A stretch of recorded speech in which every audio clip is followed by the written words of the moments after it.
नमस्कार, आप देख रहे हैं न्यूज 18। मैं हूं आपके साथ मेनका चौधरी। स्वागत है आपका खबर एक मिनट में। ये वो बुलेटिन जहां सिर्फ एक मिनट में हर खबर का पूरा विश्लेषण।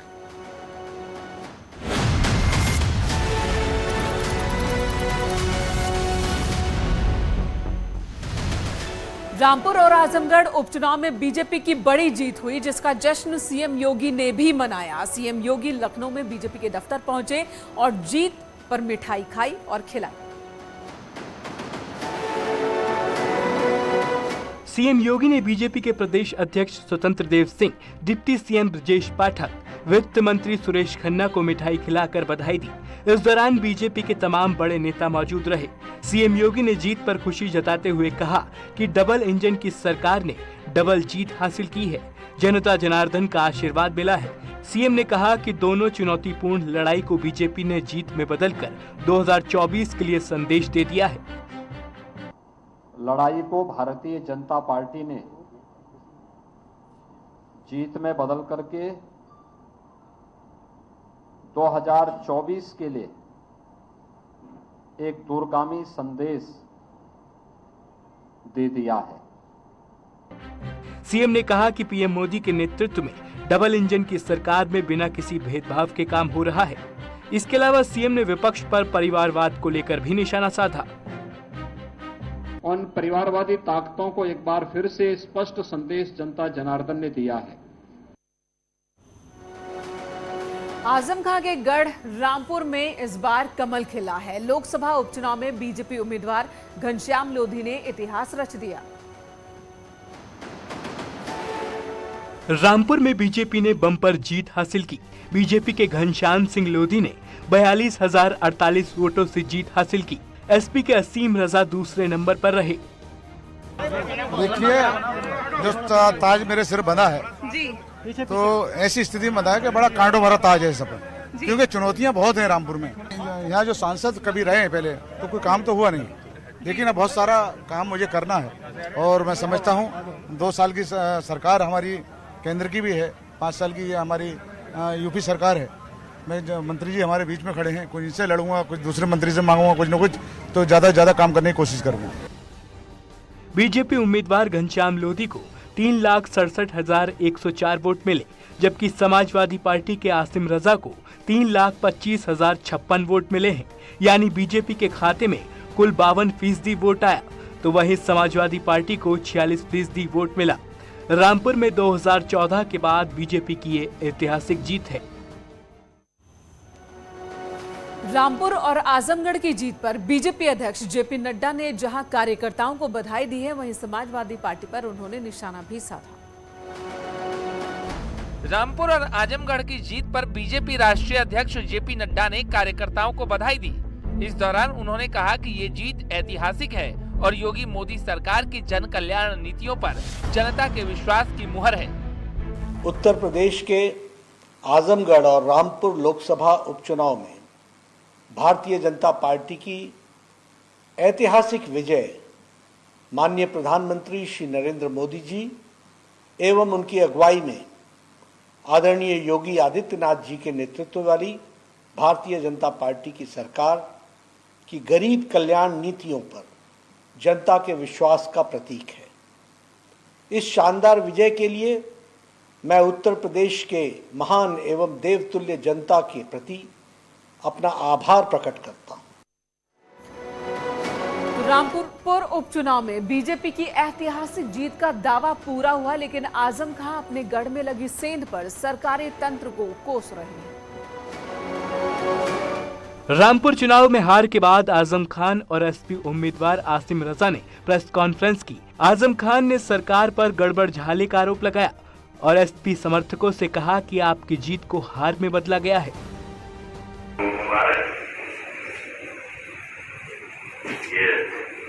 आपकी जीत को हार में बदला गया है, लेकिन आपको मुबारक जो भी है उन लोगों को जिन्होंने आप माना है और लोगों को माना है, हाथ तोड़ दिए। पहली बार ऐसा हुआ कि यहाँ औरतें बैठी हैं और बड़ी तादाद में बैठी। वहीं आसिम रजा ने कहा कि बीजेपी जो चाहती थी वही हुआ। इसके अलावा उन्होंने कहा कि एसपी कार्यकर्ताओं पर जुल्म हुआ है। उन्होंने चुनाव आयोग से चुनाव रद्द करने की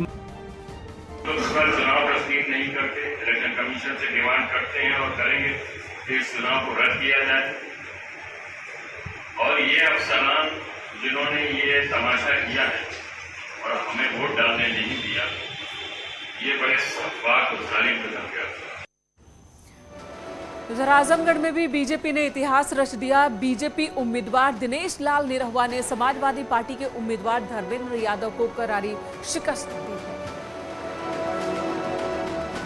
आजमगढ़ में बीजेपी उम्मीदवार दिनेश लाल निरहुआ ने करीब 10,000 वोटों से जीत हासिल की। निरहुआ ने एसपी उम्मीदवार और अखिलेश के भाई धर्मेंद्र यादव बीएसपी के गुड्डू जमाली को मात दी है।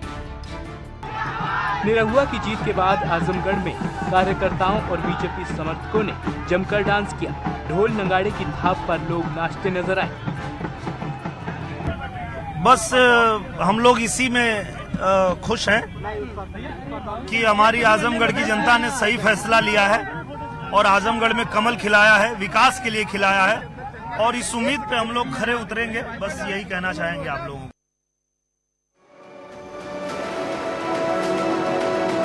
आजमगढ़ समाजवादी पार्टी का गढ़ कहा जाता है, लेकिन धर्मेंद्र यादव किला बचाने में फेल हो गए। हालांकि जीत के बाद धर्मेंद्र यादव ने बीजेपी को बधाई दी है जीत के लिए, और इससे पहले मतगणना के दौरान धर्मेंद्र यादव प्रशासन पर नाराज होते उलझते दिखे। एसपी उम्मीदवार धर्मेंद्र यादव ने अपनी हार स्वीकार की, लेकिन इस दौरान वो गुड्डू जमाली और बीएसपी को लेकर गुस्से में नजर आए। उन्होंने बीएसपी को बीजेपी की बी टीम बताया। मैं जरूर माइनॉरिटी के भाई बहनों से कहूंगा, सोचो, विचार करो, आखिर बीजेपी की बी टीम के साथ खड़े होके आप कभी हक पा सकते हो क्या? ये आपकी नागरिकता छीनना चाहते हैं, ये आपको देश में 2 दर्जे का नागरिक बना के रखना चाहते हैं, ये आपकी हर सुविधा को छीनना चाहते हैं। ये भारतीय जनता पार्टी के लोग आपके घरों में बुलडोजर चलाना चाहते हैं, और फिर भी अगर आप इनके बी टीम के झांसे में आएंगे तो लड़ाई कहीं ना कहीं कमजोर होगी। वहीं इससे पहले मतगणना के दौरान धर्मेंद्र यादव स्ट्रांग रूम में जाने को लेकर प्रशासन से भी उलझते नजर आए। क्या कारण मानते हैं आप?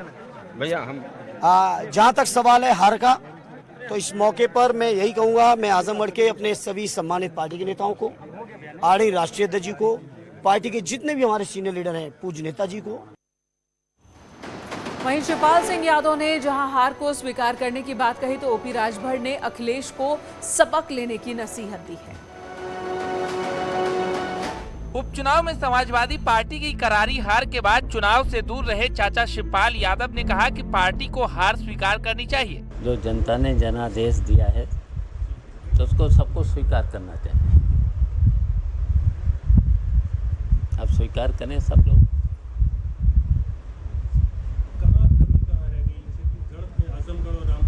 आप सब स्वीकार कर लो। एसपी अध्यक्ष ओपी राजभर ने अखिलेश यादव को सबक लेने की नसीहत दी है। साथ ही एसी कमरों से बाहर निकलकर जमीन पर उतरने को कहा है। समाजवादी पार्टी के राष्ट्रीय अध्यक्ष को इस हार से सीख लेनी चाहिए और एसी कमरे से निकल करके धरातल पे चल के संगठन का काम लोगों को लेकर के मिलकर करना चाहिए।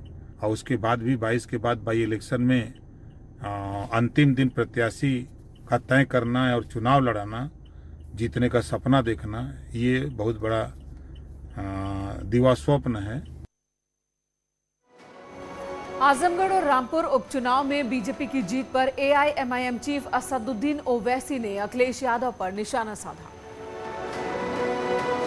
की जीत से आहत असदुद्दीन ओवैसी ने अखिलेश यादव पर जमकर निशाना साधा। उन्होंने कहा कि समाजवादी पार्टी में बीजेपी से लड़ने की ताकत नहीं है। उन्होंने मुसलमानों से अपील की कि अपने वोट को बर्बाद न होने दें।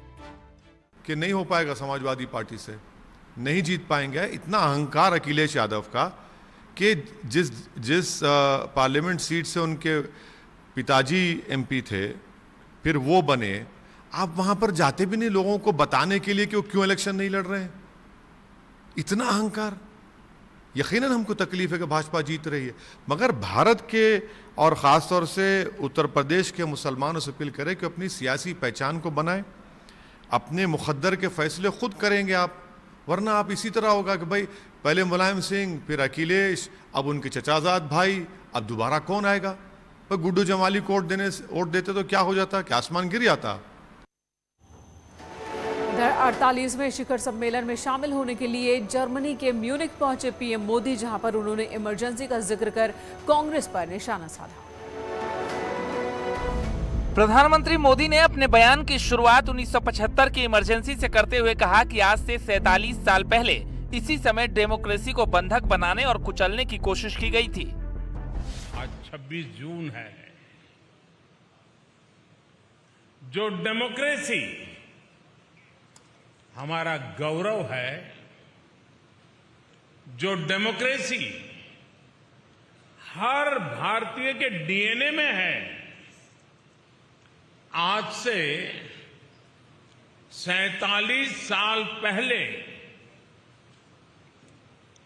इसी समय उस डेमोक्रेसी को बंधक बनाने, डेमोक्रेसी को कुचलने का प्रयास किया गया था। पीएम मोदी ने भारतीयों को संबोधित करते हुए अपनी सरकार की उपलब्धियां भी बताई। और तमिलनाडु में 28 जुलाई से 10 अगस्त तक होने वाले 44वें शतरंज ओलंपियाड की मशाल लखनऊ पहुंची। सीएम योगी आदित्यनाथ ने मशाल की अगवानी की। इस समारोह में शतरंज खिलाड़ी विश्वनाथन आनंद के अलावा डिप्टी सीएम ब्रजेश पाठक भी मौजूद रहे। इस मौके पर कई सांस्कृतिक कार्यक्रमों का आयोजन किया गया। सीएम योगी ने इस दौरान विश्वनाथन आनंद के साथ प्रतीकात्मक रूप से शतरंज खेला। इसके बाद सीएम ने शतरंज ओलंपियाड मशाल प्रयागराज के लिए रवाना की। आज का दिन अत्यंत गौरव का दिन है, जब शतरंज ओलंपियाड 2022 के लिए आदरणीय प्रधानमंत्री जी ने जिस मशाल रिले को शुभारंभ किया था, आज वह प्रदेश की राजधानी लखनऊ में पहुंची है। प्रयागराज के बाद ये मशाल वाराणसी, अयोध्या और गोरखपुर भी ले जाई जाएगी। प्रधानमंत्री नरेंद्र मोदी ने 19 जून को राजधानी दिल्ली के इंदिरा गांधी स्टेडियम से 44वें शतरंज ओलंपियाड के लिए ऐतिहासिक मशाल रिले की शुरुआत की थी। उधर आगरा में एसपी सरकार में करोड़ों की लागत से बने साइकिल ट्रैक को आज जेसीबी से तोड़ दिया गया। आगरा में एसपी सरकार में करोड़ों की लागत से बने साइकिल ट्रैक को आज जेसीबी से तोड़ा गया। आगरा के एसआई कार्यालय से कमिश्नरी चौराहे तक साइकिल ट्रैक को खोद दिया गया। एसपी सरकार में 133 करोड़ की लागत से तैयार किया गया था।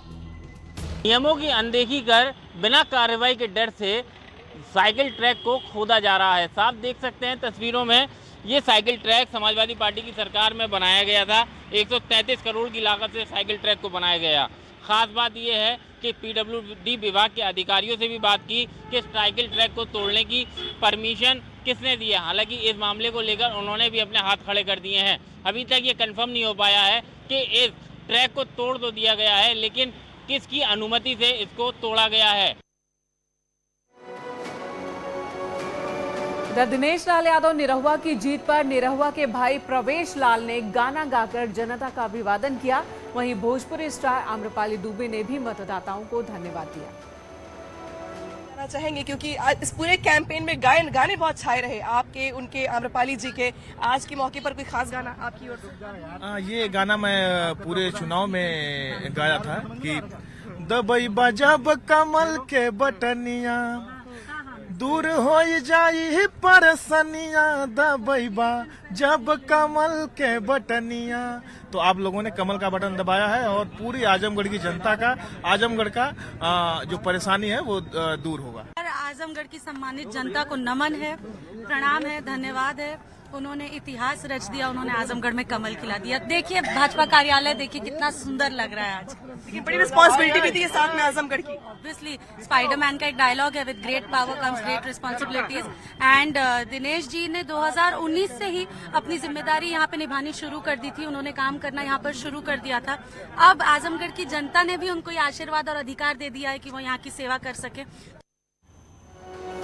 यहाँ लेंगे एक छोटा सा ब्रेक, खबरें जारी हैं।